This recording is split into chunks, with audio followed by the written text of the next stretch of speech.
In the late 19th and early 20th centuries, roughly from 1870 to 1914, Europe and the United States went through what is called the Second Industrial Revolution. This was a time of fast economic growth predicated upon a second generation of technological advancements, mainly advancements in chemicals, the invention of the internal combustion engine, the harnessing of electricity into a usable form, new methods in scientific management, and the advancement of the,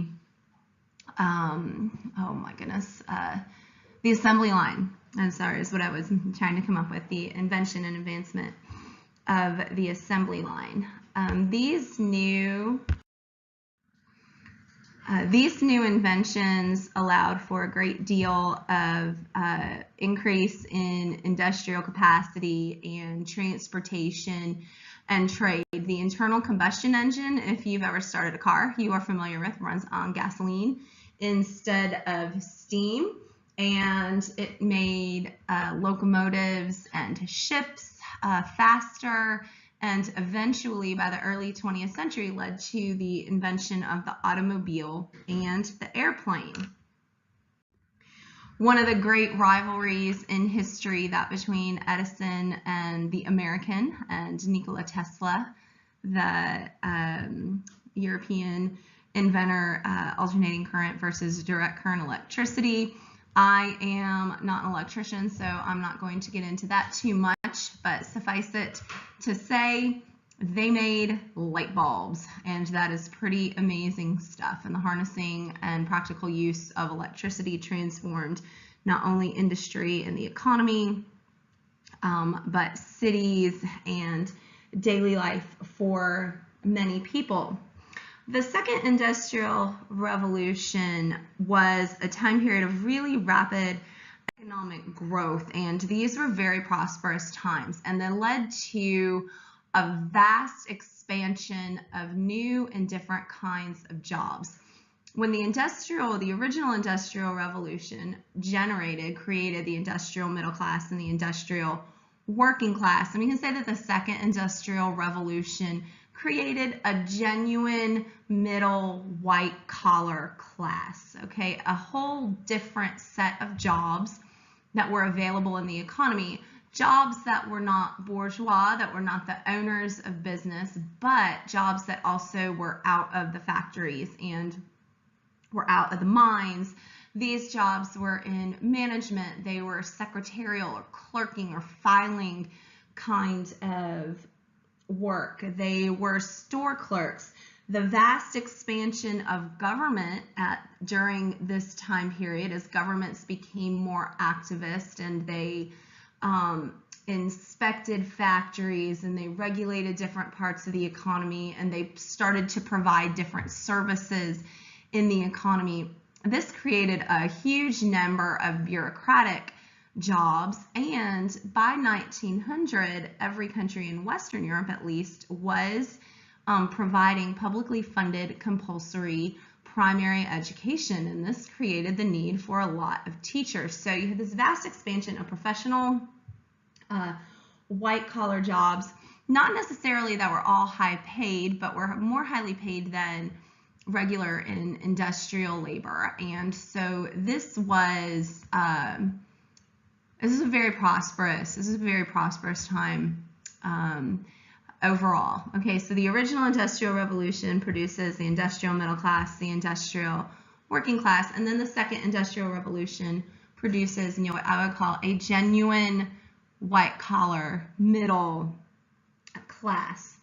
Not only did the Second Industrial Revolution open up a number of white-collar jobs to men, it also changed the type of work that was available to women. There was a vast expansion of jobs available to women in domestic service. Domestic servants were in high demand during this time period. Running a home and maintaining a home was still very hard work. And so anyone who could afford to have a servant did. And having at least one servant was a sign of being in the middle class.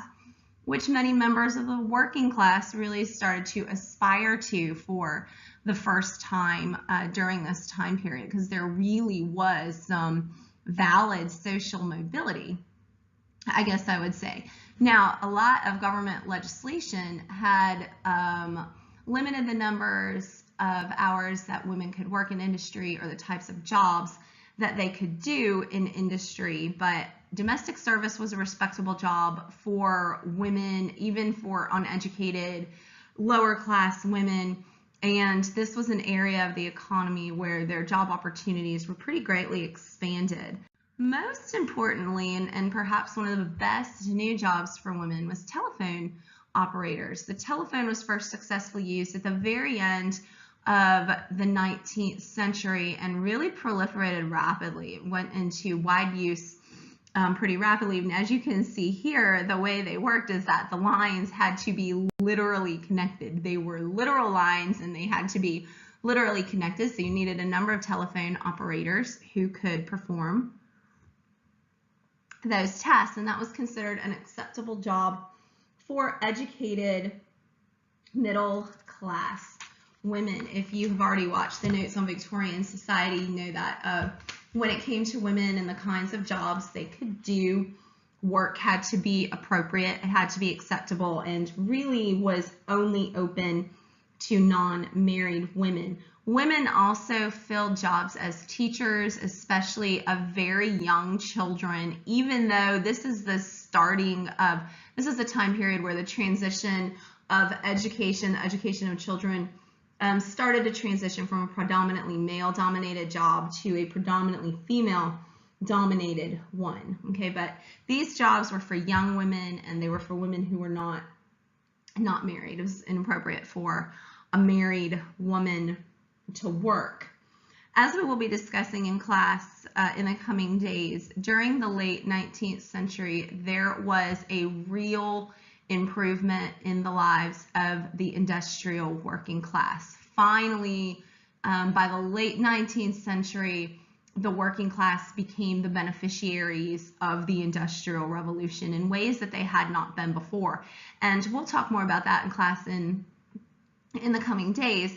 But there are many, many reasons for that. Universal male suffrage, which was pretty much everywhere in Western Europe, had produced political parties that were friendly to workers and to the demands of workers. This had resulted in the legalization of labor unions and the right to strike.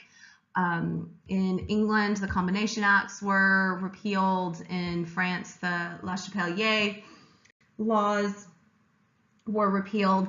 And the formation of labor unions, combined with government legislation, combined with just pretty fierce economic growth, produced conditions that were favorable to workers. They saw their wages go up. They saw their hours go down.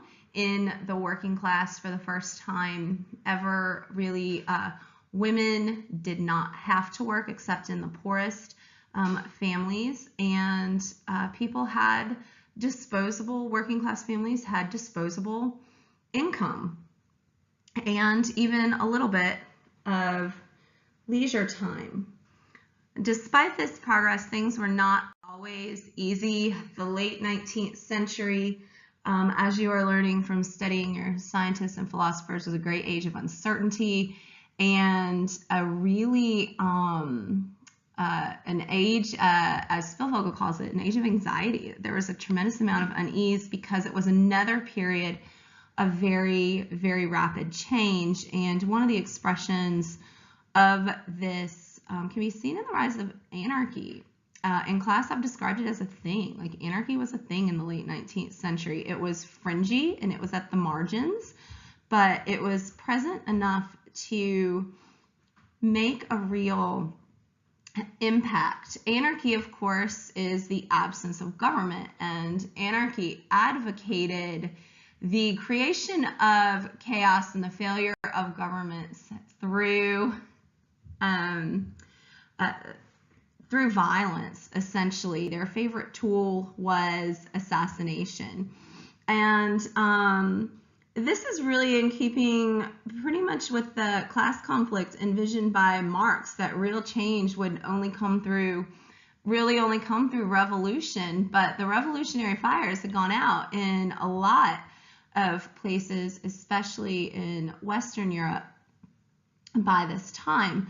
And so the anarchists kind of cling to this idea that only violence would bring about change, only violence would bring about a truly classless society. So anarchists wanted the abolition of government, the abolition of property, the abolition of class. And they were generally people who felt marginalized or were marginalized in their society. And while anarchists could be found everywhere in the late 19th century in the United States and in Western Europe, they were most prevalent and most fearsome in Central and Eastern Europe, in the places in Europe that were behind politically and were behind industrially, and perhaps had the most frustrated